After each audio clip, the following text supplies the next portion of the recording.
माँ बाप की अहमियत उनसे पूछे जिनके पास माँ बाप नहीं है। मुझे छाहों में रखा, खुद जलता रहा धूप में। मैंने देखा है एक फरिश्ता मेरे पिता के रूप में। दोस्तों, ये कहानी है एक नौजवान लड़के की जो गुस्से में अपने घर से निकल आया है और बड़बड़ा रहा है। छुपा कर रखते हैं सारे पैसे, एक मोटर बाइक ही तो मांगी थी मैंने, कोई खजाना तो नहीं मांग लिया। ठीक है, कोई बात नहीं, अगर वो मुझे बाइक नहीं दिलाना चाहते तो मैं भी जब तक घर नहीं जाऊंगा जब तक कि मैं नई मोटर बाइक नहीं खरीद लेता। लड़का ये गुस्से में बड़बड़ाते हुए जा रहा था, तभी उसके पैरों में कुछ चुभा। पैरों की तरफ देखा, तब उसे रियलाइज़ हुआ कि वो हड़बड़ाहट में अपने बदले अपने पापा के जूते पहनकर आया। पैरों में कुछ चुभ रहा है, यह देखने उसने जूते चेक किए तो उसने पाया कि जूते में से एक छोटी सी कील उभर आई है जो बार बार उसे चुभकर घाव बनाने की कोशिश कर रही है। गुस्से में वो फिर बड़बड़ाया, मैं ठीक ही सोचता हूँ, मेरे पिता सच में बहुत कंजूस है। देखो कितने पुराने और क्या घटिया क्वालिटी जूते इस्तेमाल करते हैं। पता नहीं सारा पैसा छाती पर लेकर जाएंगे। वह लड़का अपने गुस्से और बौखलाहट में आगे बढ़ता रहा। थोड़ी दूर जाकर एक बगीचे तक पहुंचा। वहां पर बेंच पर बैठ गया। अचानक वहां पर उसे याद आया कि वह अपने साथ अपने पापा का वॉलेट भी उठाकर लाया था। उसने सोचा आज पता चलेगा पापा पैसे कहाँ छुपा कर रखते हैं। उसने अपने पापा का वॉलेट अपनी जेब से निकाला जो बहुत पुराना और फटा हुआ था। यह वही वॉलेट था जो पापा घर में किसी को छूने भी नहीं देते थे। जब लड़के ने अपने पापा का वॉलेट खोला तो उसमें महज 120 रुपये थे और अपनी फैमिली की फ़ोटो और एक छोटी सी डायरी थी। डायरी को देखकर लड़के ने सोचा, अच्छा तो इसमें छुपा कर रखे हैं सारे राज। इसी में लिखा होगा किससे कितने पैसे लेने हैं या किसको कितने पैसे दिए हैं। अब पता चलेगा कि पापा ने कहाँ कहाँ पैसे इन्वेस्ट कर रखे हैं। ऐसा सोच के लड़के ने जब उस छोटी सी डायरी को का पहला पन्ना खोला तो उसमें लिखा था 40,000 बेटे की पढ़ाई के लिए उधार। लड़का यह देखकर शॉक हो गया। उसने फिर दूसरा पन्ना खोला जिसमें लिखा था 50,000 उधार नई लैपटॉप बेटे के लिए।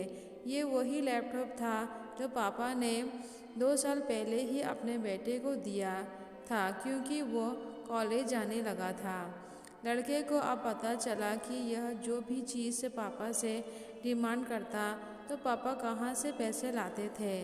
डायरी के उन 2 पन्ने ने ही लड़के का गुस्सा पूरी तरह शांत कर दिया और उसके मन को पश्चाताप से भर दिया।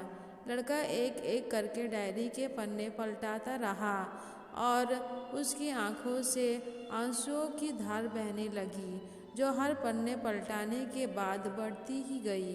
उसे पता चला गया कि पापा ने अपनी फैमिली की ज़रूरतों को पूरा करने के लिए किस किस से कितना उधार लिया है। पन्ना पलटाते पलटाते लड़का पिछले दिन की डेट तक पहुंचा। पिछले दिन की तारीख वाले पन्ने पर लिखा था 50,000 बेटे की बाइक के लिए। इस पन्ने को पढ़ते ही बेटे को लगने लगा कि वो इस दुनिया का सबसे खराब बेटा है। लड़के ने जब डायरी का आखिरी पन्ना खोला तो उसमें लिखा था अच्छे जूते खरीदने हैं। हालांकि ये लाइन बेटे को समझ में नहीं आई, लेकिन वो अब जल्द से जल्द अपने पापा को मिलना चाहता था। इसीलिए वो बेंच से उठा और अपने घर की ओर तेज़ी से चलने लगा।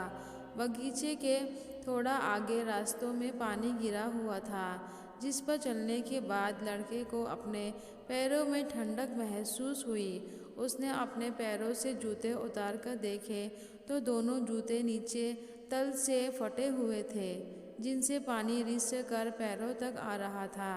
जूते में नुकीली कील भी लड़के के पैर में जख्म बनाने में कामयाब हो गई थी।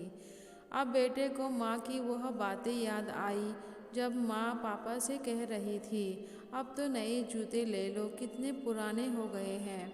और पापा ये कहकर डाल दिया करते थे कि अभी तो लिए हैं, कुछ साल और चलेंगे।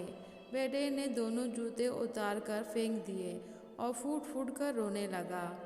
लड़का बड़ी तेज़ी से अपने घर की तरफ दौड़ा। न जाने उसमें कितनी ताकत कहाँ से आ गई कि रास्ता बहुत लंबा होने के बावजूद वो थोड़ी भी नहीं थका और सीधे अपने घर ही जाकर रुका। घर जाकर उसे पता चला कि पापा घर में नहीं है, मगर उसे पता था कि पापा कहाँ मिलेंगे। वह तुरंत नज़दीक के बाइक के डीलर के शोरूम पर गया, जहाँ पर उसका बाप उसके लिए नई गाड़ी खरीद रहा था। लड़का दौड़कर अपने बाप के गले लग गया और फूट फूट कर रोने लगा। जब पिता ने लड़के से पूछा कि क्या हुआ, तो लड़के ने अपने पिता से माफ़ी मांगी और कहा कि मुझे बाइक नहीं चाहिए, इन पैसों से आप अपने लिए नए जूते खरीद लीजिए और आगे से मैं कोई भी चीज़ खुद के कमाए पैसे से ही लूँगा। मैं बड़ी मेहनत करूँगा और आपका कर्ज भी चुका दूँगा। यह सब सुनकर पिता की आंखों में आंसू आ गए खुशी के। दोस्तों, बड़े खुशनसीब होते हैं वो लोग जिनके माँ बाप होते हैं, लेकिन अक्सर हम माँ बाप की मजबूरियाँ नहीं समझ सकते। आशा करती हूँ यह कहानी जानने के बाद आप लोग माँ बाप द्वारा इनकार की गई बातों की गहराई को समझने की कोशिश करेंगे। अगर आपको यह कहानी अच्छी लगे तो प्लीज़ मेरे चैनल को लाइक, शेयर और सब्सक्राइब कीजिए और बेल बटन को दबाना ना भूलें। मेरी ये कहानी सुनने के लिए आपका बहुत बहुत धन्यवाद।